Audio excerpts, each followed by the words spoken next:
So I'm back, this time with a laptop and a table, so you know we're serious over here.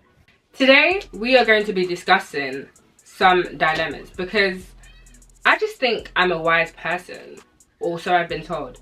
I give people advice and some encouragement, so I just thought, let's go through some of the most juiciest dilemmas, should I say. Dilemma number 1. If your boyfriend likes other girls' bikini photos but says it's just Instagram, are you overreacting? I'm even shocked. Just Instagram. Just Instagram. Mr. Man, what are you looking for over there? What are you looking for over there? No, it's just a question. Like, what are you looking for over there? Like, when you can answer that question, come back to me. I just feel like it's 2026. Girls, we need to stand up. We need to stand on business. If a guy is really telling you it's just Instagram, like, should you really even be with him? Why are you looking at other females' bodies? In fact, if you even look at my own, what is even going on? And we're not even married. What is actually going on? Are you overreacting? No, you're not overreacting. You're not overreacting at all. In fact, you're not reacting enough. No, because you're not reacting enough. You need to leave him. You just need to leave him, sis. That is all I'm going to leave you with. Would you rather date someone broke but obsessed with you, or rich but emotionally unavailable? This is a hard question. I feel like after a while, I'll just be agitated. Like, is God not in this relationship? Like, why is he not blessing you? But no, I hear it. I just can't date someone who's emotionally unavailable though. What do you guys think? I know everybody will say broke but obsessed with you, but it comes to a point. Maybe you're dating for 3 years and they're still but then again, I'm never gonna choose rich but emotionally unavailable. To be honest, I just have to pray for you. I have to intercede for you. I think that's what I have to do. Because I just refuse for you to be broke. In 2026, we will not be broke. We will not be broke. 2026 is a year for elevation. A year for financial increase. So I shall tell you. But yeah, I think to solve this question, I will have to pray for you. Because I just refuse to date someone who's rich but emotionally unavailable, because I don't want to be crying in a Rolls Royce, you know. Because you know when people say that, I just don't want to be crying at all. I want to be happy. The joy of the Lord is mine. Why am I crying for? Sugar. Number 3, if your friend's man tries to DM you, do you tell her or block him and mind your business? You know what? I think this question is so funny, and I'll tell you why it's so funny. Because if you do tell your friend, some females will take that as you lying. They will say that you're the problem. Instead of them to be like, oh, thank you so much, sis, for telling me. They'll be like, why'd you tell me? It's you, you're the problem type of thing. And I'm like, but I tried to help you. I tried to help you here, sis. I didn't want you looking like a clown. Especially when everybody knew, but you didn't. But yeah, you're blaming me. I'm so sorry. I don't know. Some people say mind your business because it's better for them to find out on their own. I just don't want our friendship to fail. That's my only thing. I don't want our friendship to fail. But then again, if our friendship fails, was it really there to begin with? A person who thinks all the time. I would tell you, and then if you blame me, then, well, I try to do the honorable thing. If your friend copies your personality, style, and interests, is that flattering or weird? To be honest, I don't think it's totally weird, only because we're friends, so I would hope there is some basis that we share that is similar. Otherwise, why are we friends? If we're friends, to some degree, we'll be kind of similar because we have similar interests.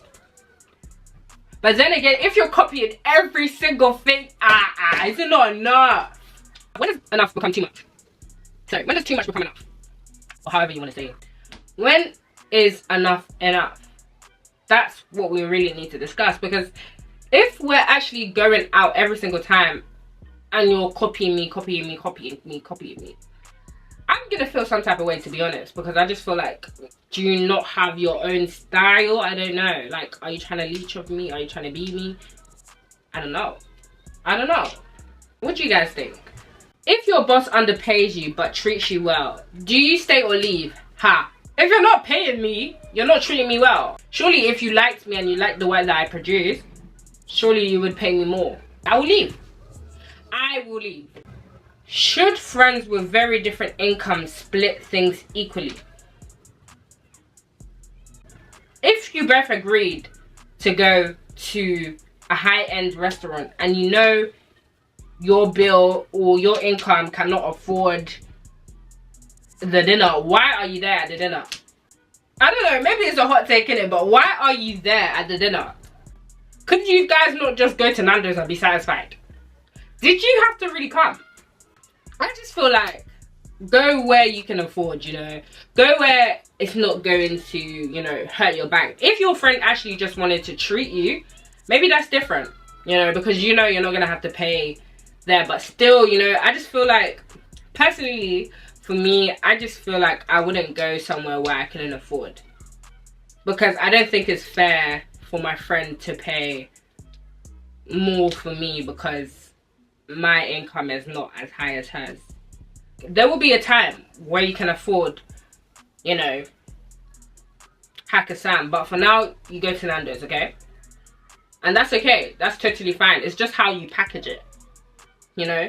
Just get the dim lighting and just show some burgers and chips. They're not gonna know. They're not actually gonna know. How are they gonna know? Unless you tell them. Should you date someone who doesn't share your core beliefs? No. That was too quick. Oh my days. What did you guys even bond on for you guys to date? I'm sorry. I'm actually very curious to know your minds. What did you even, you know, see that you thought, oh, let me date this guy? If you guys don't even have the same core belief, what are you dating for? This is just heartbreak. These are just things that you start to argue with in the future. Like, if one of you is Christian and one of you is Muslim, you both have different core beliefs. It won't work because one day you'll have children and then who do they follow?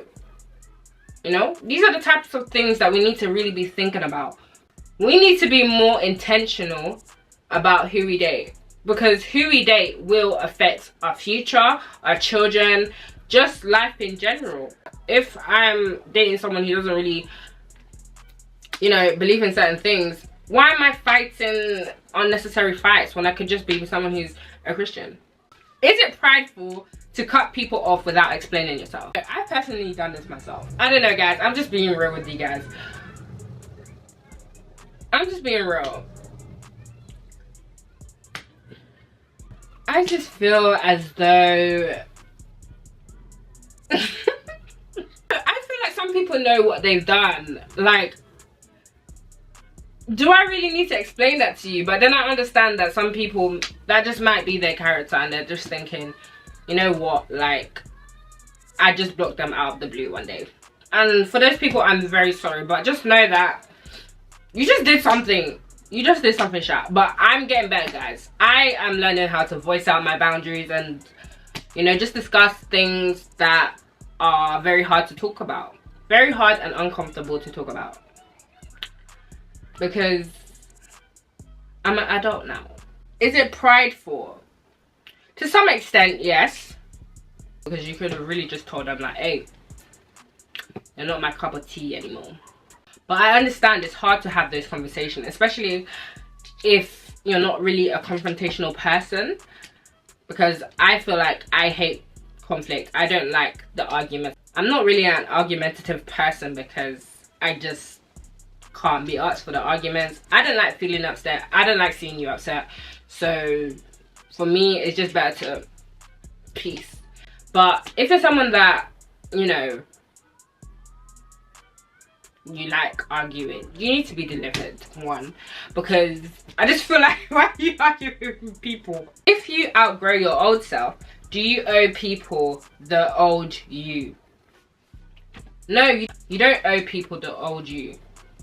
I think it's very similar to the previous question in a sense where you need to learn how to speak up and set your new boundaries with people. People might actually be offended at first, like, who does she think she is?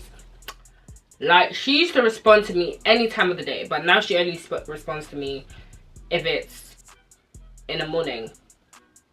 Like, who does she think she is? You can just explain your new boundaries, like, oh, sorry, I don't do this anymore, I'm not better than you. Because at the end of the day, we are evolving people. We cannot just stay in one place. And if you're staying in one place, I need to question you, because what are you doing?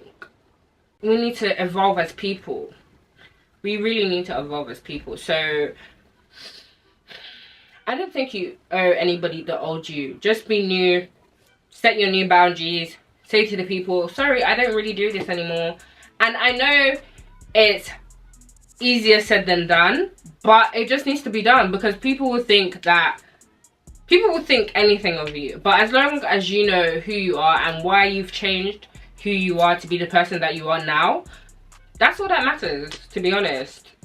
But anyways, guys, that's all for this video. If you disagree or agree with anything that I said, please put it down in the comments. I would love to read it, because I acknowledge I'm not always right, but 99% of the time I am.